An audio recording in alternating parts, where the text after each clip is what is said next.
What is up, guys? This is the one, the Media Void. Welcome back to the channel. I am doing a review today. The only reason why I decided to do a review today. The only reason why I'm doing it is because Tukhfa, she asked me where's the reviews, and then she even said like no new movies like that you're gonna review, and then I was like, I can't even go to the movies and there's nothing that great to watch.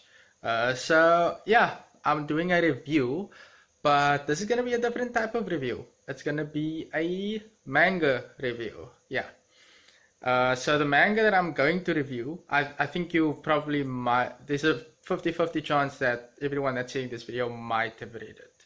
But either way, I'm gonna review it. It's called Gantz. Gantz was a manga that was created by Hiroya Oku. The story follows two teenagers. They are hit by a train trying to save someone, and then they end up in a room where they are thrusted into a deadly game. The point of the game is they have to kill 100. They have to not necessarily 100 aliens. They have to kill aliens in order to reach 100 points. If they reach 100 points, they get three options. Get a stronger weapon than the weapons that they fight against the aliens. Get out of the game permanently, but their memories get wiped, or bring someone back from the dead. So obviously, like the way it goes, it seems like it's just one story, like it's just them killing aliens and stuff, but it goes a lot further than that. It's each mission, and then it becomes more messed up, and then the further it goes, it's not really like a secretive thing anymore. It becomes more broadcasted and more public and everything like that. So the characters of it mainly follows about two characters, Kai and Kato. So they are like the main characters, I would say. I don't know. It's very interesting because you think it's first these two characters, but since they are bringing like new characters in each game, it's a bit interesting. However, it mainly follows those two, and then eventually they broaden it out to more characters, to about 7 or 8 characters at least. And that's something that I find very interesting, because I found like it was a lot better like to not see from one character's perspective, because if you think about it, some of the times a lot of people don't like the main character that the story is being told about, and I found that quite interesting, which is kind of true, because there were some people that I didn't like. There were maybe like 2 or 3 people that I didn't like that were telling the story, but it was a bit cool, because the people that I really enjoyed reading about it, they got to feature in it, and they get to show like their backgrounds and stuff like that. So that was a huge plus. There is an anime of it. However, I wouldn't advise watch the anime. I'll just say the manga has about 383 chapters. Yeah, I would say about that. And the anime only has about like 26 episodes. So it doesn't recuperate for whatever happens in the actual story.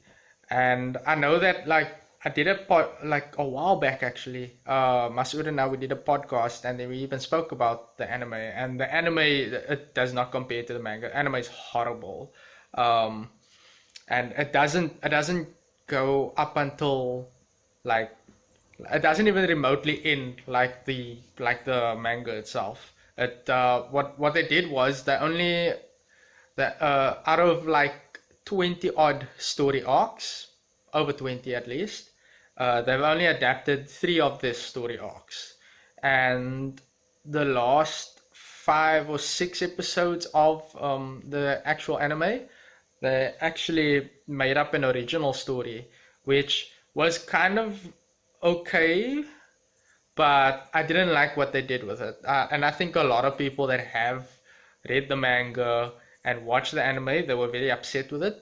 There is also a live action movie.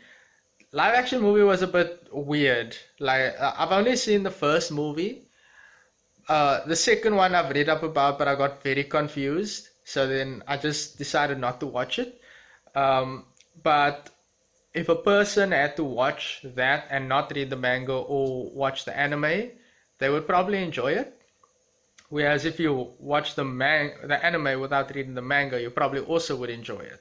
However, I will tell you one time, read the manga rather. It goes a lot more in depth and it's a lot more entertaining as a whole. So Masood and I, we've actually spoken about like how we really feel about it actually being adapted into an anime. We were very upset. So this is a message to Netflix. I know one of you guys are watching this video out there. Please reboot this series. Like you would be doing millions of people a favor, because it's the manga is so uncensored and unrated and hardcore.